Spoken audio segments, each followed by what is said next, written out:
Hello students,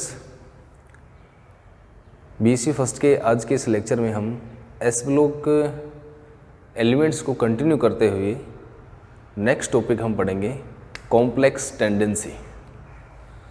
तो S block elements जो होते हैं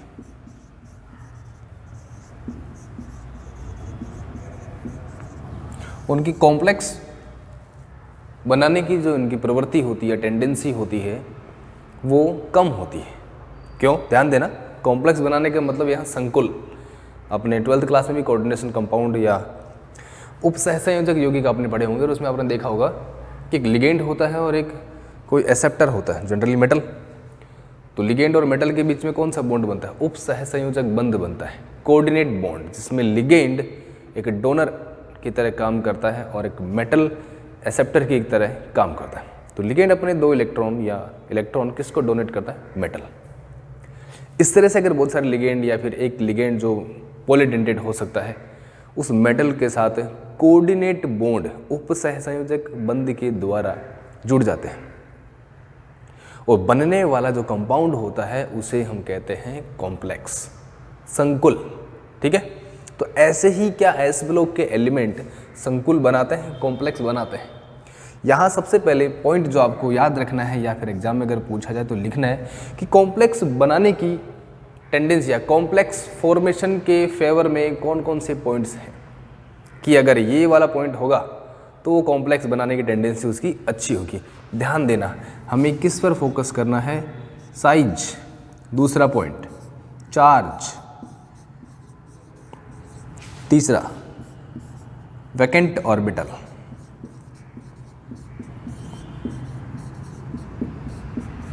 वैकेंट ऑर्बिटल, एम्प्टी ऑर्बिटल, खाली ऑर्बिटल, खाली कक्षक। तो आकार, उसका आवेश और खाली कक्षक, इनको हमें ध्यान में रखते हुए ये एक्सप्लेन करना है कि इनकी कॉम्प्लेक्स बनाने की प्रवृत्ति, कॉम्प्लेक्स फॉर्मेशन की जो टेंडेंसी होती है वो ज़्यादा होती है या कम होती है अदर मेटल के कंपेयर में। ध्यान देना, अच्छा कॉम्प्लेक्स जब बनता है तो इन तीनों में से साइज, उस पर्टिकुलर मेटल की बात कर रहा हूं मैं। ये तीनों पॉइंट मैंने किसके रेस्पेक्ट में लिखे हैं? मेटल, धातु, जो भी धातु का कॉम्प्लेक्स हम बनाना चाह रहे हैं उसकी व्याख्या कर रहे हैं। साइज क्या होना चाहिए? स्मॉल। चार्ज, उच्च आवेश होना चाहिए। वैकेंट ऑर्बिटल, लोअर एनर्जी वाला होना चाहिए।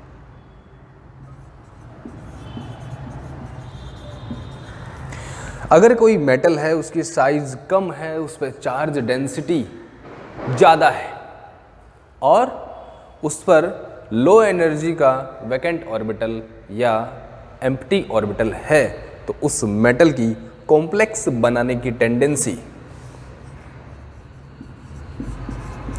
कॉम्प्लेक्स फॉर्मेशन की जो टेंडेंसी होगी वो अधिक होती है। क्लियर? मैंने क्या कहा? जो मेटल स्मॉलर साइज की होगी, जिस पर चार्ज ज़्यादा होगा और वैकेंट ऑर्बिटल होगा, उसमें कॉम्प्लेक्स बनाने की टेंडेंसी ज़्यादा होगी। क्लियर?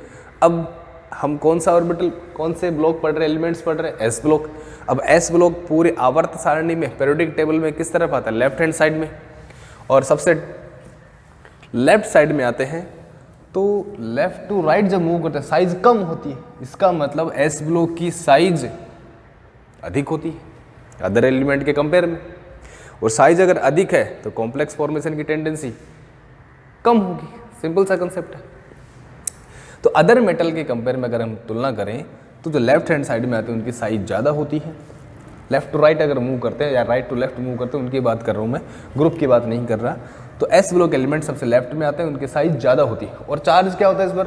जैसे लिथियम वाले ग्रुप की बात करते हैं, सोडियम, पोटेशियम, रुबेडियम, सीजियम, तो इन सब पर चार्ज क्या था? प्लस का 1। तो साइज ज़्यादा, ऊपर से चार्ज भी कम और इलेक्ट्रॉन लेने की टेंडेंसी भी नहीं है। वैकेंट ऑर्बिटल इस तरह इतना नहीं है, हाई एनर्जी वाले हैं। तो कहने का मतलब ये है कि एस ब्लॉक एलिमेंट्स की कॉम्प्लेक्स बनाने की टेंडेंसी कम होती है। ध्यान देना, मैंने ये नहीं कहा कि कॉम्प्लेक्स बनाते ही नहीं है, बनाते हैं, लेकिन इनकी कॉम्प्लेक्स बनाने की टेंडेंसी अदर मेटल के कंपेयर में कम होती है। हमें किस पर फोकस करना है? S block. और एस ब्लॉक एलिमेंट्स में ये तीनों पॉइंट याद रखना। आपको एग्जाम में एक्सप्लेन करते वक्त आपको पहले कि ये पॉइंट्स जो अपन ने तीनों पढ़े हैं ये कॉम्प्लेक्स फॉर्मेशन के फेवर में तभी होंगे जब साइज क्या होगी? स्मॉलर मेटल की, उस मेटल पे चार्ज उच्च होगा और उसके पास वैकेंट ऑर्बिटल कौन सा होगा? लोअर एनर्जी वाला। तो वो मेटल कॉम्प्लेक्स फॉर्मेशन की टेंडेंसी अधिक शो करती है। अब बात हम कर रहे हैं एस ब्लॉक की। तो एस ब्लॉक में कितने ग्रुप हैं? 2, फर्स्ट और सेकंड। पहले वाले को अपन ने क्या कहा था? Alkali metal. और दूसरे को हमने कहा था एल्कलाइन अर्थ मेटल।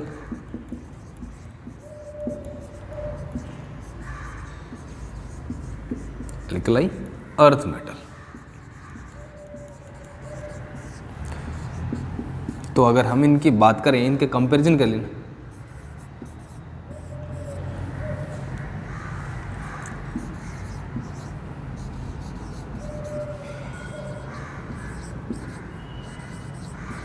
देखो दोनों एस ब्लॉक के ग्रुप को मैंने यहां लिखा है, मेटल की बात कर रहे हैं। और फर्स्ट वाले पे चार्ज कितना होता है? प्लस का 1 आवेश, और इस पर प्लस का 2 होता है। +2 लिख दो या 2 प्लस लिख दो, +2 होता है। वैसे 2 प्लस लिखा जाता है, तो जैसा लिखने का फ्लो होता है वैसे अपन लिखते हैं। तो अपन ने दोनों ग्रुप को लिखा है। अब ध्यान देना, हमें इन दोनों ग्रुप का कंपैरिजन करना है। मैंने कहा एस ब्लॉक एलिमेंट्स की कॉम्प्लेक्स बनाने की टेंडेंसी कम होती है क्योंकि इनका आकार अदर ग्रुप के कंपेयर में ज़्यादा होता है, चार्ज कम होता है, ठीक है। और वैकेंट ऑर्बिटल्स जो होते हैं वो लोअर एनर्जी कम अवेलेबल होते हैं, तो इसलिए कॉम्प्लेक्स फॉर्मेशन की टेंडेंसी कम होती है। ये तो एस ब्लॉक की दूसरे ब्लॉक के साथ कंपैरिजन था। अब बात करते हैं एस ब्लॉक का आपस में कंपैरिजन। पहले ग्रुप फर्स्ट के कुछ कॉम्प्लेक्स की स्टडी करेंगे, फिर ग्रुप सेकंड के, ठीक है। तो ग्रुप फर्स्ट की और सेकंड के अगर कंपैरिजन करें तो आप देखना लेफ्ट टू राइट जब जाते हैं, लिथियम और बेरिलियम की साइज का अगर हम कंपैरिजन करें तो साइज किसकी ज़्यादा? लिथियम की। चार्ज किसका ज़्यादा? ध्यान देना वो 3 पॉइंट। साइज क्या होना चाहिए? कम। कम किसकी साइज है? बेरिलियम की। चार्ज क्या होना चाहिए? ज़्यादा। किसके पास है? बेरिलियम। तो अगर मैं आपसे इन दोनों की तुलना करूं, कंपैरिजन करूं, तो अगर आपसे पूछूं कि इन दोनों में आपस में कॉम्प्लेक्स फॉर्मेशन की टेंडेंसी किस में ज़्यादा होगी, तो आपका आंसर क्या आएगा कि बेरिलियम की कॉम्प्लेक्स बनाने की प्रवृत्ति ज़्यादा होगी। क्यों? इसकी ज़्यादा क्यों है? ये कॉम्प्लेक्स ज़्यादा क्यों बनाता है? इजीली क्यों बना लेता है? स्टेबल क्यों बना लेता है? क्यों? क्योंकि एक तो इसकी साइज क्या है? Due to its smaller size, ठीक है। और दूसरा पॉइंट है आपका हाई चार्ज। ये 2 पॉइंट इसके फेवर में है कॉम्प्लेक्स फॉर्मेशन के। तो स्मॉलर साइज लिथियम के कंपेयर में स्मॉलर साइज है, लिथियम के कंपेयर में इस पर चार्ज भी ज़्यादा है, इस पर प्लस का 1 है, इस पर प्लस का 2 है। तो कहने का मतलब एल्केलाई मेटल्स और एल्केलाइन अर्थ मेटल का अगर तुलना करें तो कॉम्प्लेक्स बनाने की टेंडेंसी ज़्यादा किस में होगी? एल्केलाइन अर्थ मेटल्स की कॉम्प्लेक्स बनाने की प्रवृत्ति ज़्यादा होती है एल्केलाइन मेटल्स की तुलना में। ये पॉइंट समझ में आ गया होगा, कारण बता दिया है कि ऐसा क्यों हुआ। क्लियर? तो 1-2 कॉम्प्लेक्स इनका एग्जाम्पल ले लेते हैं, 1-2 कॉम्प्लेक्स इनके एग्जाम्पल ले लेते हैं। इस तरह से अब हमें क्या करना है? तो एक्सप्लेन करना ही करना है। एग्जाम में अगर एक क्वेश्चन आ जाए तो आपको एक आध कॉम्प्लेक्स इसका एक्सप्लेन कर देना है और एक आध कॉम्प्लेक्स आपको एल्केलाइन अर्थ मेटल का शो करना है कि ये किस तरह के कॉम्प्लेक्स बनाते हैं। 1-2 उदाहरण आपको उसमें एग्जाम्पल में के तौर पर देने पड़ेंगे एग्जाम में।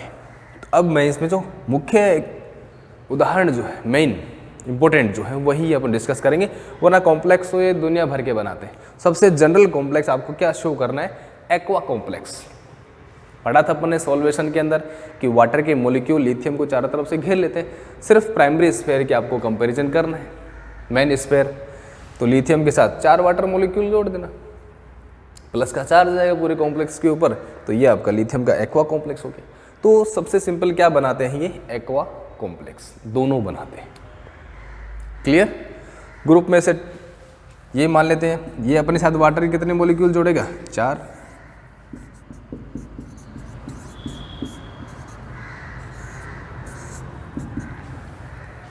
ग्रुप में ऊपर से नीचे जाते हैं तो वाटर की संख्या जो कोऑर्डिनेशन नंबर जो है 4 से कहाँ तक पहुँच जाता है 6 वाटर के मॉलिक्यूल हेक्सा एक्वा कॉम्प्लेक्स बनता है। क्यों? ध्यान देना, क्योंकि ये इनकी साइज़ बड़ी है, साइज़ बड़ी है तो वाटर मॉलिक्यूल इसके तरफ से ज़्यादा संख्या में घेर पाएंगे। छोटी साइज़ है तो जगह कम है, उसके चारों तरफ से कम मॉलिक्यूल घेर पाएंगे। इसका मतलब ये नहीं है कि ये 6 वाटर मॉलिक्यूल जुड़ रहे तो ज़्यादा स्ट्रॉन्ग हो गया ये कॉम्प्लेक्स, नहीं।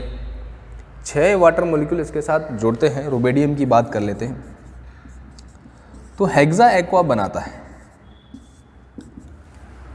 लेकिन जो वाटर मॉलिक्यूल रुबिडियम के चारों तरफ जुड़े हुए हैं वो वीकली जुड़े हुए हैं। किसके कंपेयर में? लिथियम। यहाँ ज़्यादा स्ट्रॉन्गली जुड़े हुए हैं, ठीक है, ये वीकली जुड़े हुए हैं, लेकिन बड़ी साइज होने की वजह से वाटर मॉलिक्यूल की संख्या उसके चारों तरफ ज़्यादा हो जाती है। तो ये एक्वा कॉम्प्लेक्स तो दोनों ही बनाते हैं। तो पहले मैं किसका एक्सप्लेन कर देता हूँ कॉम्प्लेक्स, एक आध एग्जाम्पल किसका ले, लिथियम वाले ग्रुप का, फर्स्ट ग्रुप का, एल्काइल मेटल्स के ग्रुप का ले लेते हैं। तो जैसे एक तो सैलिसिल एल्डिहाइड आप जानते हैं, इसको मिटा रहा हूँ मैं, आप नोट करते जाना। जो भी क्लास में आपको पढ़ाया जाता है आप नोट करना और बुक्स में से पढ़ना। आपको एक आध एग्जाम्पल, एक आध पॉइंट नया ही मिलेगा। ध्यान देना, 12th क्लास की तरह कॉलेज नहीं है। 12th क्लास में तो हम जो लिखा देते थे क्लास में टीचर को, टीचर जो लिखाता था वही अपन पढ़ते थे, उससे ज़्यादा कुछ नहीं पढ़ते।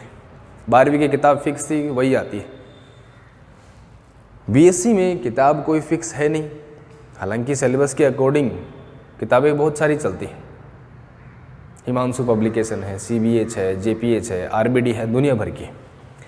तो कोई भी बुक आप ले सकते हैं जिसमें टॉपिक हो। सिलेबस आप नेट से डाउनलोड कर सकते हैं। मोहनलाल सुखाड़िया यूनिवर्सिटी के साइट पे जाकर के सिलेबस आपको वहाँ से BSc पार्ट फर्स्ट का डाउनलोड करना, paper first, paper second, paper third, syllabus के अकॉर्डिंग आपको टॉपिक पढ़ने हैं, चाहे वो किसी भी बुक में पढ़ने पड़े। चाहे वो टॉपिक 12वीं में दे रखा है तो 12वीं से पढ़ो, अगर वो टॉपिक आपकी BSc के पास बुक है आपके पास तो बुक में पढ़ो, या हायर लेवल की कोई और बुक है तो उसमें से भी आप पढ़ सकते हैं, लेकिन सिलेबस के सारे टॉपिक आपको पढ़ने हैं। तो आपके सिलेबस के अकॉर्डिंग कई सारी बुक हो सकती हैं, अलग अलग पब्लिशर्स की हो सकती है, तो आप उनको ज़रूर पढ़ना। तो जितना आपको पढ़ाया जा रहा है ये सफिशिएंट है, लेकिन आपको क्या करना है, ज़्यादा से ज़्यादा पढ़ना है। तो उस टॉपिक की ज़्यादा से ज़्यादा डिटेल खुद नोट्स बनाने की कोशिश करना। अगर ये हैबिट आप में आ जाती है नोट्स बनाने की, खुद की पढ़ने की, तो सेकेंड ईयर, थर्ड ईयर आगे आप में बहुत इम्प्रूवमेंट होगा। चलो चर्चा करते हैं। जैसे कि अगर हम सैलिसिल एल्डिहाइड की बात करें,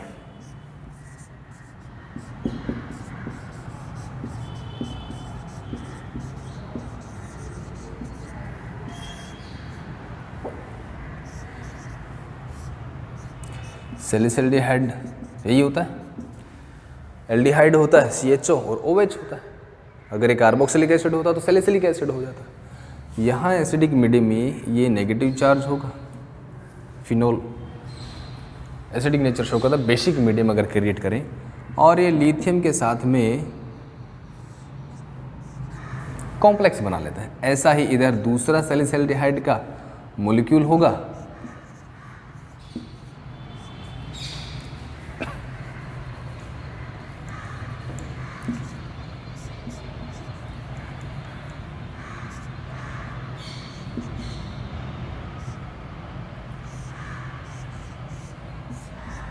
इस तरह से आपको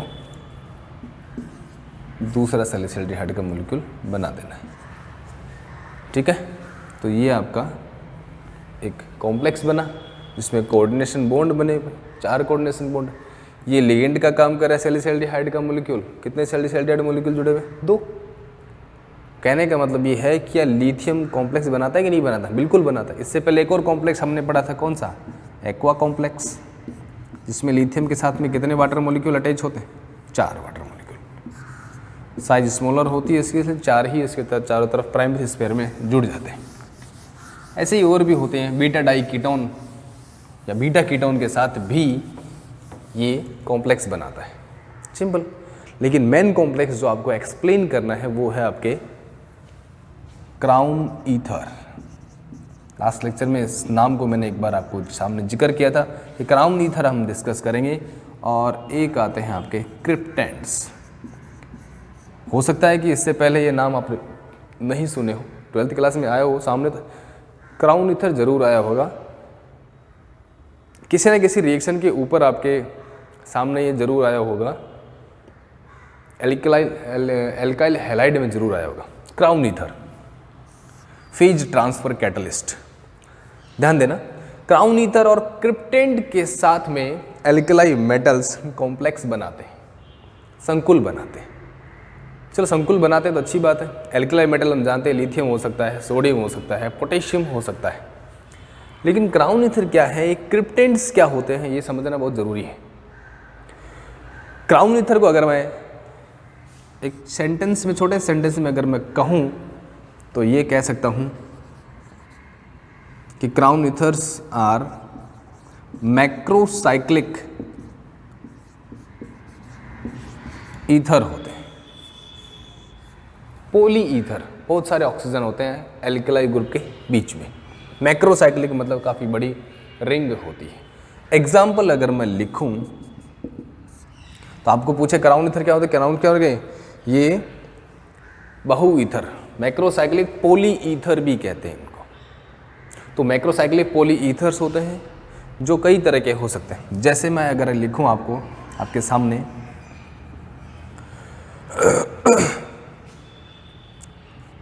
12 क्राउन 4, एक एग्जाम्पल मैंने आपके सामने ये लिखा है, ध्यान देना, 12 क्राउन 4 लिखा है। और एक अगर आपके सामने मैं लिख दूं 15 क्राउन 5, क्लियर। ऐसे ही अगर 6 आपके सामने और आ जाए तो 18 क्राउन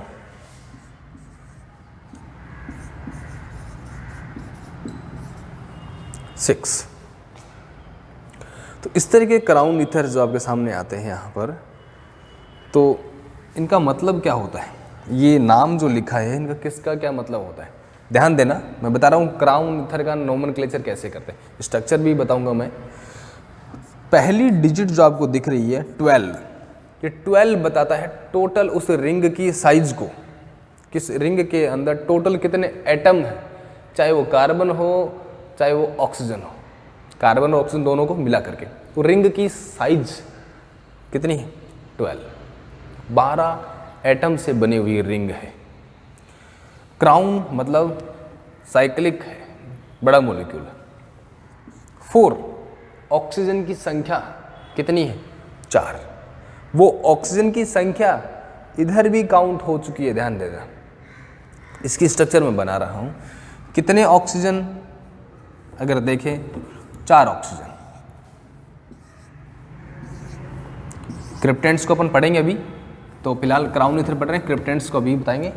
एग्जाम्पल लेना अपन को, इन सभी के बीच में 2-2 कार्बन,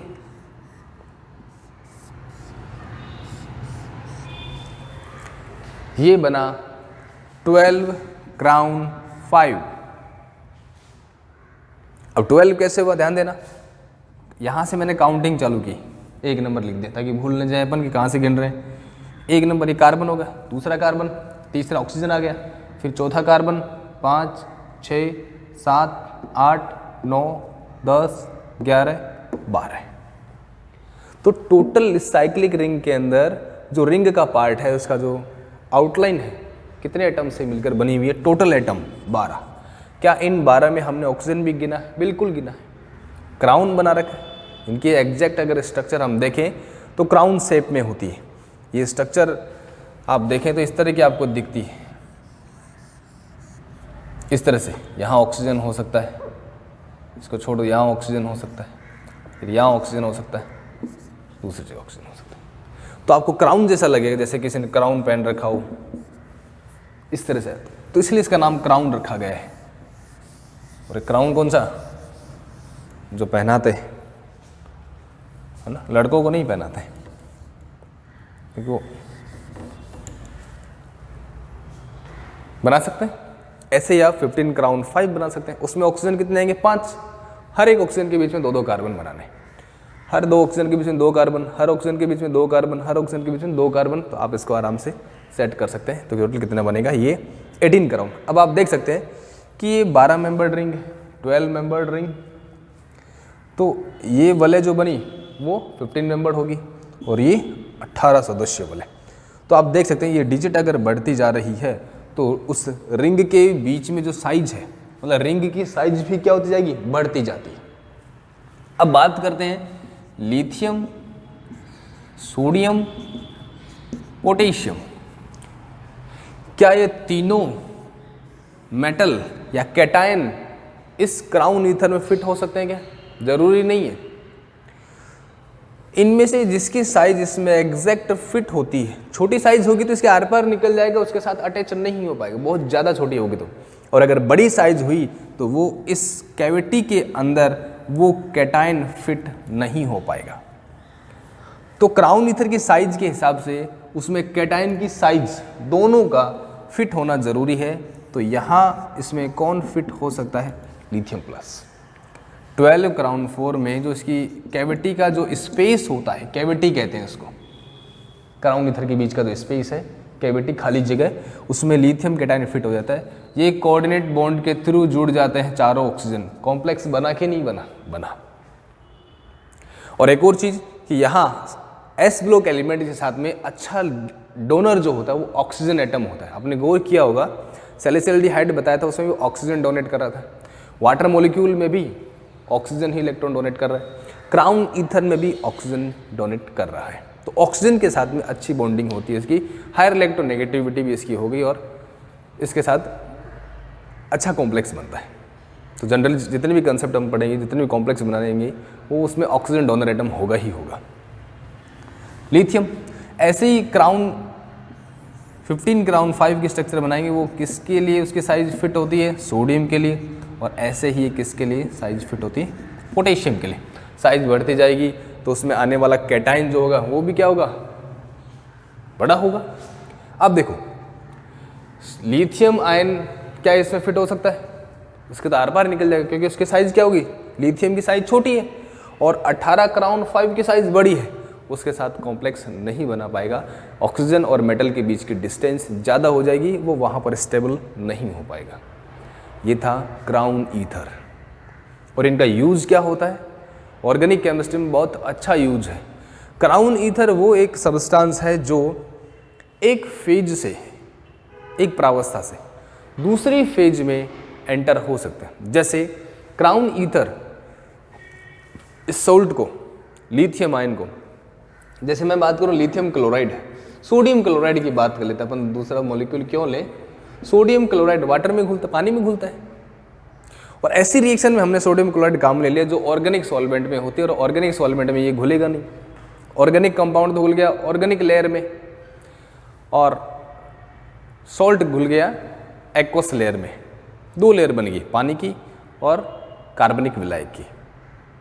जब तक सोडियम ऑर्गेनिक विलायक में नहीं जाएगा तब तक रिएक्शन नहीं होगी। ठीक है, जैसे हम रिएक्शन करा रहे हैं RX की रिएक्शन करा रहे हैं सोडियम साइनाइड से, तो रिएक्शन नहीं होती क्योंकि ये घुलता है पानी में, एक्वस मीडियम में, और ये घुलता है ऑर्गेनिक सॉल्वेंट में, ऑर्गेनिक कंपाउंड में। ये दोनों आपस में नहीं घुलते। जैसे पेट्रोल है ऑर्गेनिक कंपाउंड है, पानी है नहीं घुलते। तो ये दो अलग अलग, दोनों को एक साथ मिलाएंगे दो लेयर बन जाएंगी, पेट्रोल की अलग हो जाएगी, वाटर की अलग हो जाएगी। तो क्या करते हैं यहाँ पर क्राउन ईथर लेते हैं। क्राउन ईथर नीचे लिख रहा हूँ मैं, अगर आपको दिख नहीं रहा हो तो क्राउन ईथर। तो क्राउन ईथर क्या करता है, इस सोडियम को अपने साथ जोड़ लेगा। जोड़ने के बाद में ये साइनाइड आयन जो बचेगा यहाँ पर, वो इस फेज में एंटर हो जाएगा। तो क्राउन ईथर और इसके साथ अमोनियम क्लोराइड, वो क्वाटनरी अमोनियम हैलाइड भी लेते हैं। तो ये क्या करते हैं, एक फेज से दूसरी फेज में सब्सटेंस को ट्रांसफ़र करने का काम करते हैं, इसलिए इनको कहते हैं PTC, फेज ट्रांसफ़र कैटालिस्ट। जो ही हम क्राउन ईथर लेते हैं रिएक्शन आराम से हो जाती है, प्रोडक्ट आपका RCN बन जाता है। क्राउन ईथर नहीं लेते रिएक्शन नहीं होती, बहुत कम प्रोडक्ट बनता है, नए के बराबर बनता है, रिएक्शन बहुत टाइम लेता है। लेकिन जो ही क्राउन ईथर काम में लेते हैं रिएक्शन हो जाती है। तो ये तो क्राउन ईथर का वो था एप्लीकेशन। हमें क्या पढ़ना है, एस ब्लॉक के साथ कॉम्प्लेक्स बनाता है कि नहीं बनाता, बनाता है तो किस तरह का बनाता है। तो ये आपके क्राउन ईथर की बात हुई। दूसरा क्रिप्टेंट्स, एक मॉलिक्यूल का नाम और लिखा था मैंने, क्रिप्टेंट्स। क्या होते हैं क्रिप्टेंट्स या क्रिप्टेट्स के नाम से आपको मिल जाएगा। सेम वैसे ही मैक्रोसाइक्लिक मॉलिक्यूल होते हैं, ठीक है। तो अगर क्रिप्टेंट्स को क्या बोलेंगे, वहाँ ओनली ऑक्सीजन आते थे क्राउन ईथर में, यहाँ ऑक्सीजन के साथ साथ नाइट्रोजन भी आता है, ऐसे मॉलिक्यूल्स को क्रिप्टेंट्स कहते हैं। लेकिन इनकी खास बात क्या है, वहाँ सिंगल रिंग थी। ये मैक्रो पॉलीसाइक्लिक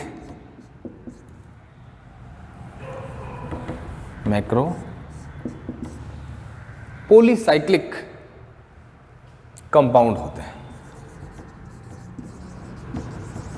जो लिगेंड का काम करते हैं। ध्यान देना, क्राउन ईथर और क्रिप्टेंट दोनों लिगेंड का काम करते हैं, मेटल के साथ में कॉम्प्लेक्स बनाते हैं। लेकिन इनके साथ जो हेटेरो एटम होता है, ऑक्सीजन और नाइट्रोजन एटम दोनों होते हैं। मैक्रो पॉलीसाइक्लिक कंपाउंड्स जो ऑक्सीजन और नाइट्रोजन दोनों एटम रखते हैं क्या कहलाते हैं, क्रिप्टेंट्स। अब इसमें ध्यान देना, क्रिप्टेंट्स, क्रिप्ट जो वर्ड है वो जल्दी छुपा हुआ आता है। क्यों आता है, पॉलीसाइक्लिक लिखा है, ठीक है, वहां मैक्रोसाइक्लिक पॉली ईथर लिखा था। गौर करना, पॉलीसाइक्लिक का मतलब ये बाईसाइक्लिक हो सकता है, ट्राईसाइक्लिक हो सकता है, और भी हो सकता है, एंड सो ऑन। एक एग्जांपल मैं ले रहा हूं इसका, जैसे मान लेते हैं ये नाइट्रोजन है आपके सामने और ऑक्सीजन, फिर ऑक्सीजन, 2 कार्बन, जितने ही बना सकते हैं। एक जनरल एग्जांपल मैं ले रहा हूं आपके सामने। ये देखो, इस तरह का आपका बनता है कॉम्प्लेक्स। ये देखो, आप देखते हैं एक साइक्लिक रिंग इधर बनी, एक साइक्लिक ये रिंग, दिखने में ऐसा ही लग रहा है, लेकिन इसकी खास बात देखो किस तरह का कंपाउंड। इसको अगर मैं एक सिंगल लाइन में एक्सप्लेन करूं तो एक कॉम्प्लेक्स जो है इस तरह से होता है। जैसे एक तो ये हो गया ऑक्सीजन वाला, फिर और नाइट्रोजन हो गया, यहाँ नाइट्रोजन हो गया, यहाँ नाइट्रोजन हो गया, oxygen oxygen oxygen oxygen oxygen, इस तरह के। तो अगर देखें तो कटोरी जैसा हो गया, एक तरह से पहले जैसा हो गया स्ट्रक्चर, हुआ कि नहीं हुआ। कोई भी कैटाइन मेटल का जो आयन जो होगा वो इसमें फिट हो जाता है अंदर, तो अंदर फिट हो जाता है। क्राउन ईथर के अंदर तो आर पार निकलने का ऑप्शन था, लेकिन इसके अंदर वो मेटल अच्छी तरह से फिट हो जाती है, क्रिप्ट दिखाई नहीं देता, ये मान लेते हैं कि छुप जाता अंदर उसके कटोरी के अंदर। एक तो सिंपल प्लेट में रखें तो आपको दिख जाएगा, प्लेट के अंदर एकदम प्लेन प्लेट है, उसमें अगर आप कुछ रखते हैं वो दिख जाएगा आपको कि रसगुल्ला रखा है, गुलाब जामुन। कटोरी में रखेंगे तो दिखेगा नहीं, कि पता नहीं क्या है उसमें, रसगुल्ला है, गुलाब जामुन है भी कि नहीं है। तो इनकी जो स्ट्रक्चर होती है वो इस तरह से पहले नुमा होती है क्रिप्टेंट्स। ये या तो बाईसाइक्लिक होंगे या ट्राईसाइक्लिक हो सकता है, कोई एक और यहाँ रिंग और जुड़ी हुई हो, तो ये क्रिप्टेंट्स कहलाते हैं। तो आपको सिर्फ 2 कंपाउंड्स के बारे में उनकी डेफिनेशन लिखनी है, उनका एग्जाम्पल लिखना है और स्ट्रक्चर बनानी है। तो लिथियम, सोडियम और पोटेशियम का कॉम्प्लेक्स हम क्राउन ईथर के साथ में बता चुके हैं। तो आज के इस लेक्चर में ग्रुप फर्स्ट के कॉम्प्लेक्स की चर्चा की। नेक्स्ट लेक्चर में इसी के कंटिन्यू में ग्रुप सेकंड के कॉम्प्लेक्स की चर्चा करेंगे। ग्रुप सेकंड बेरिलियम है, मैग्नीशियम है, कैल्शियम है, वो किस तरह के कॉम्प्लेक्स बनाने की टेंडेंसी रखते हैं। तो आज के लिए इतना ही, थैंक यू।